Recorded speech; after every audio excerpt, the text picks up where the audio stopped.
Master minds commerce చదవాలనుకునే 10th inter విద్యార్థుల తొలి ఎంపిక. నమస్తే రమగారు. నమస్తే జయ. రమగారు, మనకి వారాహి నవరాత్రులు మొదలవుతున్నాయి.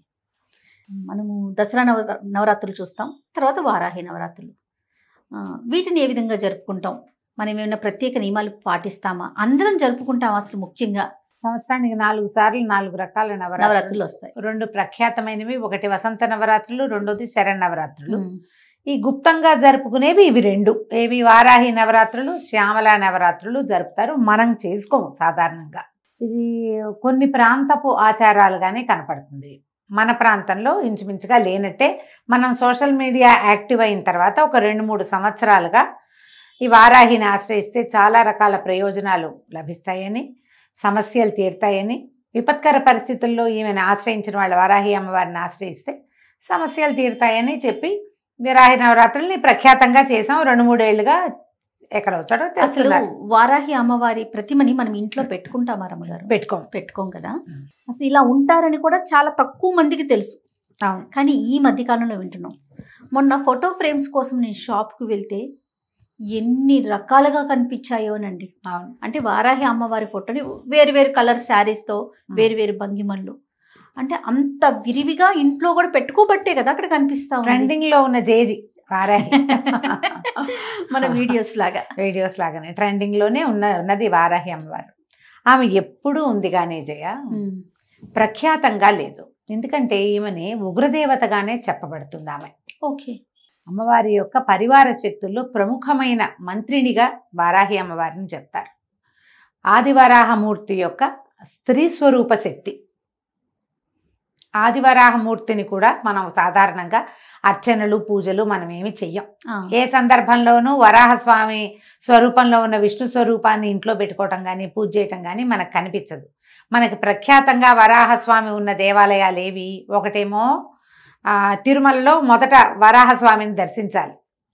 ఎందుకంటే ఆయనే వెంకటేశ్వర స్వామికి స్థలాన్ని ఇచ్చాడు కాబట్టి, అది ఆయనది, భూమి ఆయనది కాబట్టి వారిని మొదట దర్శించి అప్పుడు పెద్ద ఆయన్ని చూడాలి.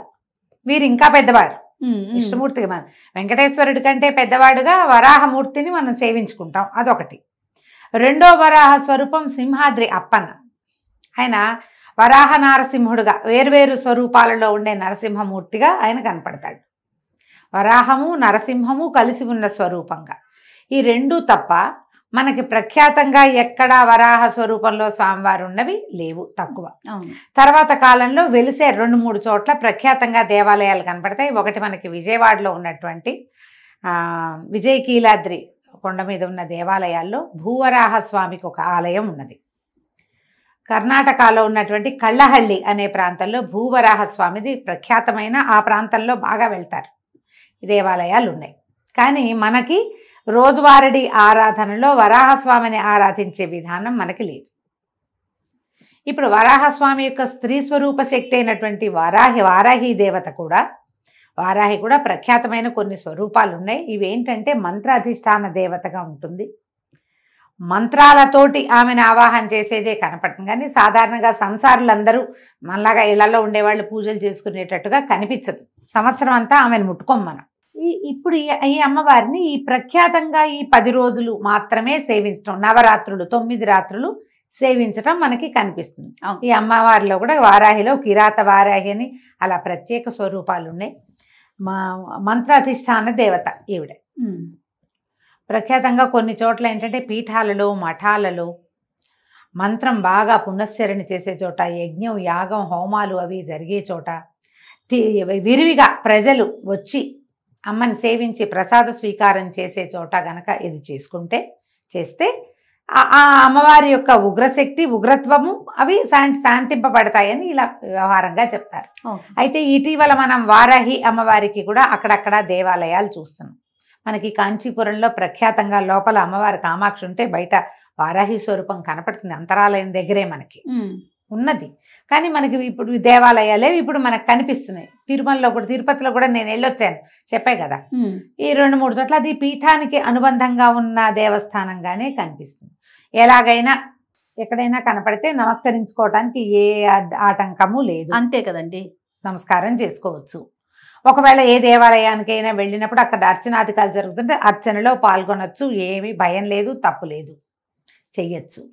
అయితే ఈ ప్రఖ్యాతమైన ఈ 9 రోజులు చేసేటప్పుడు మనం కొంచెం చిన్న మెలకువతోటి వ్యవహరిస్తే సరిపోతుంది, చేసుకోవచ్చు. ఇప్పుడు ఇది ఉగ్రదేవతారాధనగా దీన్ని తీసేయాల్సిన పని లేదు, చేసుకోవచ్చు. ఈ చేయటం ఏమిటి, మనం ఎట్లాగో ప్రాణ ప్రతిష్ఠ చేసి విగ్రహాలు పెట్టి అంత గందరగోళంగా హైరాన్ పడద్దు. ఓకే, యాజ్ సింపుల్ యాజ్ చేసుకోవచ్చు, ఎంత సింపుల్గా అయినా. ఈ 9 రోజుల పాటు ఎక్కడి నుంచి మొదలైంది, ఇది ఆషాఢ శుద్ధ పాడ్యం నుంచి నవమి వరకు పూజ. పొద్దునైనా చేసుకోవచ్చు, రాత్రైనా చేసుకోవచ్చు. కాకపోతే ఈ వారాహి యొక్క శక్తి రాత్రి వేళల్లో ఎక్కువ ఉంటుందని, పగలు అమ్మవారు నిద్రిస్తుందని చెప్తారు. మేము తిరుపతిలో వెళ్ళినటువంటి అమ్మవారి దేవాలయంగా లేదది, అదొక పెద్ద మండపం లాగా ఉండి క్లోజ్ చేసి పెట్టారు. మేము అక్కడ లోపలికి వెళ్ళాక చూస్తూ మాట్లాడాం 2 వాక్యాలు. అక్కడ కూర్చున్న ఒక స్వామీజీ ఒక ఆయన జపం చేసుకున్నారు, అమ్మ మాట్లాడుకోకండి, అమ్మవారి పగలు నిద్రిస్తుంది, రాత్రిపూట అమ్మ మెలకువగా ఉంటుంది అని చెప్పారు.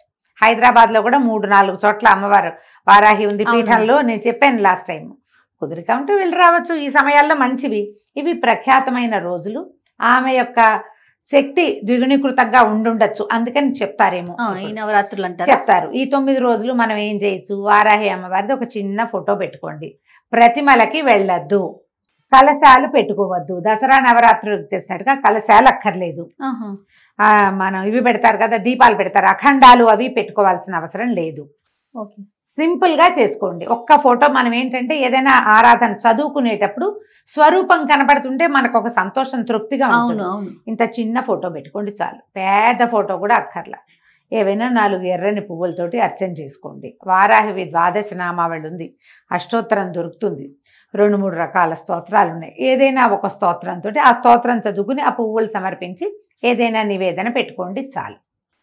ఇప్పుడు మీరు ప్రాణ ప్రతిష్ఠ చేస్తాము, ఉద్వాసన ఎప్పుడు చెప్పాలి, ఇలాంటి వ్యవహారాల్లోకి దిగదు. ఎందుకంటే ఇది ప్రఖ్యాతంగా చేసేది కాదు, మామూలుగా రోజువారీ మనం చేసుకునేది కాదు. కాబట్టి ఇవి ప్రత్యేకమైన రోజులు, ఆమెకి సంబంధించిన రోజులుగా చెప్పబడుతున్నాయి. కాబట్టి పెద్దవాళ్ళంతా చెప్తున్నారు. కాబట్టి ఈ 10 రోజులు మనం ఏదైనా చదువుకోవచ్చు, చెప్పుకోవచ్చు. రోజువారీ నివేదనకి అమ్మవారికి పానకము, పెసరపప్పు నివేదన చేయొచ్చు, వడపప్పు, పానకము. మీరు చేయగలిగితే పాయసాన నివేదన చేయొచ్చు. 9 రోజులు ఏదైనా ఒక అన్న నివేదన చేయొచ్చు, ఫలాలు అవి పెట్టచ్చు. పానకము, వడపప్పు మాత్రం మస్ట్ అండ్ షుడ్గా పెట్టాలి. ఎందుకంటే అమ్మవారు కొంచెం ఎక్కువ అంటే పవర్ఫుల్ దేవత. మనం ఈ నామాలు అవి చదివేటప్పుడు ఆ ఉగ్రత హెచ్చుతుందని ఆమెను చల్లబరచడానికి ఇవి పెట్టమంటారు. పూలగం లాంటివి నివేదన పెట్టుకోవచ్చు. మీరు గ్రాండ్గా చేసుకుంటా ఉంటే ఎవరైనా గురువు గారిని ఆశ్రయించి చేసుకోండమ్మా, నేను ఇంతే చెప్తా, నేను ఇంతకంటే చెయ్యట్లేదు, చెయ్యను కూడా, ఇంతే చేస్తున్నాం. ఇవి మంచి రోజులు కాబట్టి రోజువారీ చదువుకోవచ్చు. 12 నామావళి చాలా చిన్నది, 12 నామాలు. ఓకే, చక్కగా చదువుకోవచ్చు. ఆ 12 నామాలనే 9 సార్లు లెక్కెట్టి చదువుకోండి, అయిపోయింది. 11 సార్లు లెక్క పెట్టి చదువుకోండి. అవును, పువ్వులు ఏవో సమర్పించండి. అష్టోత్తరంగా దొరికిందనుకో మనకు ఆన్లైన్ కనపడతాయి, చేసుకోవచ్చు. ఇప్పుడు ఇది సాంగంగా మనం దసరా పూజల్లో అమ్మవారిని నిలబెట్టి 9 రోజులు సేవించి 10వ రోజున ఉద్వాసన చెప్పి అమ్మవారిని మళ్ళీ వెనక్కి చేర్చి అంతలా చేయక్కర్లేదు, చేయవసరం లేదు. 9 రోజులు చేసుకుంటే మంచిది, 5 రోజులైనా చేసుకోవచ్చు. పైగా ఇవేంటంటే ఇవన్నీ కాంప్లికేటెడ్ కదా జయ. ఏదైనా మొదలుపెట్టి ఏదైనా మధ్యలో ఇబ్బంది వచ్చింది, పీరియడ్స్ వస్తాయి, పిల్లలకి పీరియడ్స్ వస్తాయి, ప్రయాణాలు వస్తాయి, సడన్గా ఎక్కడో ఏదో ప్రాబ్లం వస్తుంది, చావో మరణమో పొటకో సమత్తలో ఏమోటో వస్తాయి, మనం అటేటో వెళ్తాం, మానేసామని భయం వేస్తుంది. అవునండి, మీరు ప్రాణ ప్రతిష్టలు అవి చేసి కలశాలు పెట్టి తర్వాత ఏమో అఖండాలు పెట్టారనుకోండి, మానకుండా చేయాలి. మానేస్తే మీ ఇంట్లో పిల్లడు కాలు జారిపడినా, మీకే గట్టిగా దుమ్మొచ్చి తలనొప్పి వచ్చినా అమ్మవారిని మానేసాం కాబట్టి వచ్చిందని కనెక్ట్ చేసేసుకుంటాం. కనెక్షన్లు పెట్టుకోవద్దు. అందుకని మీరు ఇవి పెట్టద్దు. ఓకే, ప్రాణ ప్రతిష్టలకి దిగబోకండి. ఒక పటం రోజువారీ పెట్టుకోండి. ఈ 9 రోజులు చదువుకోండి. ఓకే, 10వ రోజు అయిన తర్వాత 10వ రోజు నాడు ఆ పటం తీసి చక్కగా తుడిచి పైన పెట్టేసుకోండి. పటం తీసి పైన పెట్టాలంటే మహారాజుగా పెట్టుకోవచ్చు. మీకు ఉంచుకునే ఉద్దేశం ఉంటే ఉంచుకోవచ్చు, కానీ లేకపోతే తీసి పైన పెట్టచ్చు. ఆవిడ ఏమందు, మళ్ళీ వచ్చే సంవత్సరం అదే పటం పెట్టుకుంటాము, సరిపోతుంది కదా. కాస్త నివేదన కొంచెం చెయ్యండి తప్పకుండా, ఊరికే చదివి వదిలేయపోకండి. మనం పారాయణ చేశాక ఏదైనా చదువుకుని ఏదైనా అర్చన చేశాక ఖచ్చితంగా నివేదన, తాంబూలము, హారతి లైన్ ప్రకారం చేసేయాలి. ధూపము, దీపము. మొదట దీపం పెట్టుకుంటాం, ధూపం చూపిస్తాం, ఏదో స్తోత్రం చదువుతాం, 2 పుష్పాలు సమర్పిస్తాం, నైవేద్యం చేస్తాం, హారతి, ఒక నమస్కారం, కంప్లీట్ అయిపోతుంది. మీరు రోజు రాత్రిపూట 9 రోజులు చేసుకోవచ్చమ్మా. ఇందులో భయపడేంత పెద్దది కాదు ఇది. ఇవి మనం చెయ్యం కాబట్టి చేయక్కర్లేదు చెయ్యాలనిపించింది లక్షణంగా చేసుకోవచ్చు.